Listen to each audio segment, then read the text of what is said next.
Welcome to BT Outdoors. I'm Aaron Keebler. As always, Mitchell Fannin. Hi everybody. This week on episode 2 of Table Talk for the week, we're going to go over gun control. It's a very sour subject right now in our country. A lot of people have a lot of different opinions, myths, beliefs, everything on it. And we're going to give out our opinions and beliefs and see what you guys think.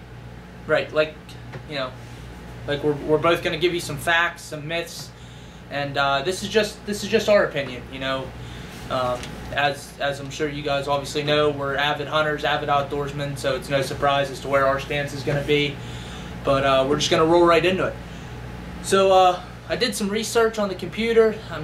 That way I can give you guys some good solid facts. And one thing I noticed is that whenever I Googled gun control, pretty much the whole first page was all things against gun control. There was nothing really that really substantial that you could really go on there and find, or at least I couldn't find, of things that for gun control. The one website I went on was to justfacts.com, and this was a survey of fatal accidents in 2007. The leading fatal accidents percentage was of motor vehicles, and that was 34%. Next we had poisoning, 24%. Machinery, deaths by some sort of machinery, was less than 5%. Then you had firearm, as well was less than 5%. And fatal firearms in 07 by age group. The highest age group of fatal firearms was 5 to 14 years of age, and that's that was 2.1% roughly. Now, it's an extreme shame, whenever you have children that young dying of fatal, from firearms. But I think that goes to show you that, most likely in that age group, that in my opinion, those were accidents. Right, a lot of accidents. Those weren't, a mass shooting. It wasn't, murders. I would suggest that those were accidents. That's just my opinion. I also found on Examiner.com, it says 10 facts as to why gun control should not be passed.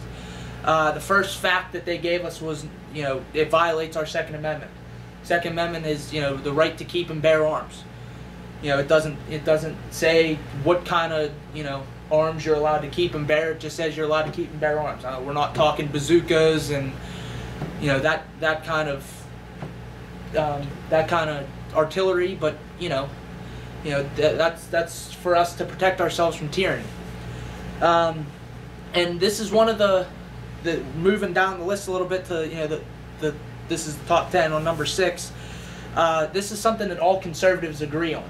This was something that the guy on Examiner.com put a good bit onto it. He said conservatives are always arguing and disagreeing on something, or on every single topic, but on gun control, this is something that all conservatives agree on, that this shouldn't be. And then the very next one was gun control does not reduce homicide or suicide. The supply of guns per 1,000 was up between 67 and 03, and the total homicide was down. So I think that's some type of correlation that the more people that are armed, that there's less homicide. And I don't think it's from myself or you defending ourselves from each other. I think it's just that gives a little bit of a deterrent. If I know that your house is armed, I'm going to think twice about coming in, because I know there's a chance that I could be the one leaving in a body bag. Right. I actually looked up some myths about gun control. I'm not trying to, make a poke at anyone here that has different beliefs or whatever. I'm just saying I looked a couple of these up, and a lot of them were actually pretty simple-minded, that a lot of people would say. For instance, the first one was the purpose of a handgun. When you purchase a handgun, you know someone has it. What is the actual purpose for it? You can use it for several different things, but a lot of people buy handguns for protection. It doesn't matter if it's from animals while they're walking down the bike trail, if it's from people breaking into their house, anything. You know, you can. It's always 100% of the time people feel safer if they have a gun, and I think that's the main problem is people don't understand what the actual purpose of it is. But it's not only used as a weapon. You can see it as recreation, as, you know, enjoyment, fun with the family. I know a lot of families that take their family out and go shooting. And yes, they will shoot pistols. It doesn't have to be used for killing. It can be used for other things. Another one I heard was, I read here was, armed citizens don't deter crime. I completely disagree with that. As do I. I mean, that's... let's put it this way. I've read more things on the internet about people stopping a crime as much as I've seen on TV about people, you know, using guns towards a crime. I read a story not too long ago, and you didn't hear this on the news, at least I didn't. There was an 11-year-old boy, I think it was. He was babysitting his kids, or his little brother and sister, and somebody knocked at the door he didn't know. He took them upstairs, and as he took them upstairs, somebody broke into their house. He grabbed his dad's shotgun, and as he came to the top of the steps, the guy was pointing a gun at him, and the boy shot. The police claimed he was, you know, he was a hero. He saved his younger siblings' lives. Killed the guy. He didn't... Killed the intruder, I thought. No, he didn't actually kill him, Okay. but he was in the hospital, yes. But he didn't kill him.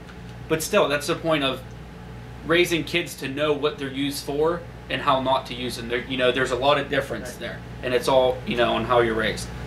Another one I read was licensing and registration. You know, they're talking about illegally, you know, banning all these guns and everything because of what they could do. Or personally, I believe if you want to put a stronger ban on guns, I think you should do some sort of, you know, like, yes, they do background checks and everything, but I mean, you got to really make sure about these people. You know, a lot of people can go in, and everyone says, you know, oh, well, this gun was used for this gun was used for... Yeah, but, like, you know, the Sandy Hook thing, he didn't use his own... Those guns weren't in his name. Allegedly, they were in his mother's name. You know, how are you going to stop that? It's the same as drugs. I mean, I really hate to say it, but, yes, drugs are illegal, but how hard are they really to get? You know, they change licensing and registrations for guns. How hard is it really illegal? How hard is it really to buy an illegal one? So, I mean, that's a couple myths I read. And just to follow up on your last myth there, we actually had a discussion at my neighbor's house just yesterday about, you know, licensing and registration, about a long rifle, how you transfer those. A pistol, you have to go back to a dealer and transfer the paperwork. Yep. However, a rifle, you know, they say you should get a bill of sale, but you know, how many people actually do that? I mean, I know some guns that I've sold in the past, I didn't even do that. Right. You know, it's, you know, here's the gun, I take your cash, and that's it. Yep. You know, and that's another way I think that, you know, for gun control, instead of just, you know, banning a bunch of rifles, I just think there's other ways to go about this, and, you know, saying here's a group of rifles, here's a group of pistols that are no longer allowed to be sold, or, you know, and I might be a little ignorant still on this subject. Oh, yeah. You know, I'm not exactly sure as to what exactly they're looking to do, what exactly are they looking to ban or not be sold or whatever, but, you know, but back to some more facts that I got on Examiner.com, same website, and I think this is the biggest one that most people are preaching about. It's that guns don't kill people, people kill people. Absolutely. And I mean, that's, honestly, I believe that 100%. Self-explanatory. You know, you're not going to see a pistol get up out of a safe and go shoot someone. You know, there has to be somebody behind the trigger. You know, there's advertisements all the time. There's a guy that wears a shirt.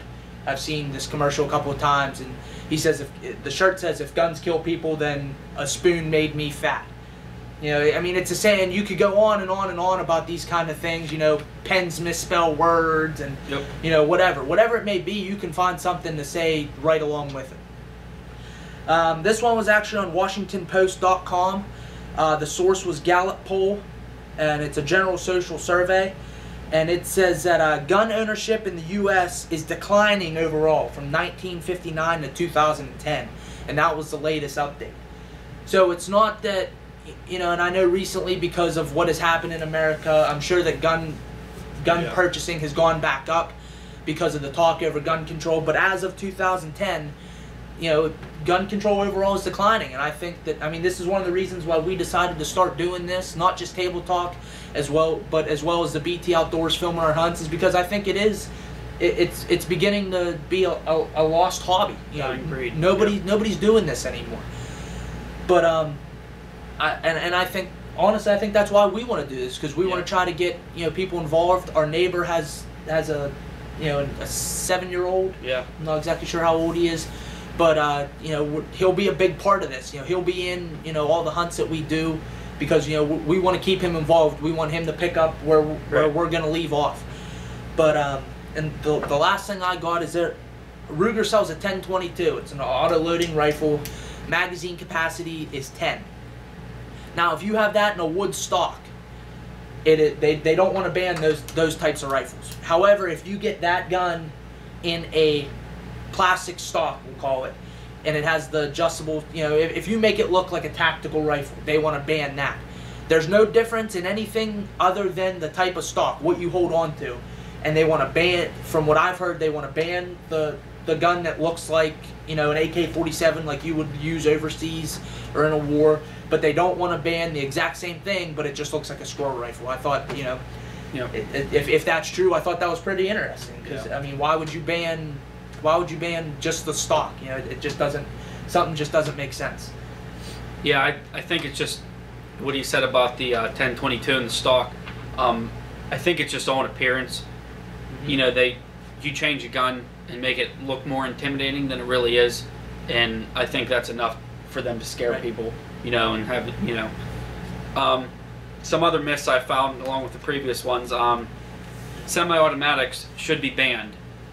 I pretty much go back to the same thing as arms, or as purpose of a handgun. It can be used for everything. Right. It doesn't have to be used for mass killings, or anything like that. You can go out and shoot that rifle in your backyard and still have recreation, and you can still defend your home with it. There's no reason for that. One of the myths was no right to own a gun, which if you read our Second Amendment, which is what the United States, should be run by and has been run by, that's pretty self-explanatory. Gun control reduces crime. I don't really see how that happens at all, honestly. You try to take guns away. I honestly think that'll increase crime, because as he said earlier, if you know that somebody owns a weapon, it's a deterrent. Right. You're obviously not going to want to, approach that person in a harmful way, try to break into their house, their car, or anything. It's a scare tactic, and it just happened to be one of our amendments. So I definitely think that's definitely a myth there. So just moving forward a little bit, I think that in my opinion, I don't think that we as people against gun control are ever going to persuade people that are for gun control that we shouldn't have gun control. Right. And I don't think that and vice versa. I just think that it's too big of an issue. It's too hot of an issue. But like you said about the recreation for guns, a semi-automatic 223, a Bushmaster, we here in Pennsylvania, we're not legally allowed to hunt with those. But I think last time I checked, we are the only state that is not allowed to hunt with those. I know that like Iowa, some of those states, I think New Jersey, New York, they're not allowed to use any long rifle no matter what it is. So I'm not really I'm talking about the states that you are legally allowed to hunt with a high-powered rifle, not being a muzzleloader. I think Pennsylvania is the only one that you're not allowed to. Yep. So whenever you say you don't need one of those, well, why don't I need one of those? Right. You don't need to be driving the truck you're driving or the car you're driving. That's why we have this term called freedom. We can do not what we want to do, but you get the basis of where we're coming from. Yeah. It comes down to our amendment and what we deserve and what we have the right to as people. I understand, these guns, they can shoot so fast, you know, rapid fire and everything like that, but it's the same thing as having, like he said, having a car. You don't need your $80,000 BMW. Yes, you've worked and you know you have it. Okay, so what if I want to work to buy myself, you know, a Colt AR, 223, you know, whatever. I earned it, and it's my right to own it. Right. You know, it's everyone has their right. So I mean, I solely believe that that's one of the biggest things. You know, you just can't take away our amendment. Right. And like we both said at the very beginning, these are just our opinions. You know, we figured this would be a hot topic that, you know, some people would want to watch and possibly learn something. But that's pretty much all we have for you today. Tune in next week. You know, there'll be another Table Talk issue. And, you know, keep following us on YouTube, Facebook, BT Outdoors. I'm Aaron Keebler. I'm Mitchell Fannin. Thanks, guys. Stick with us next week.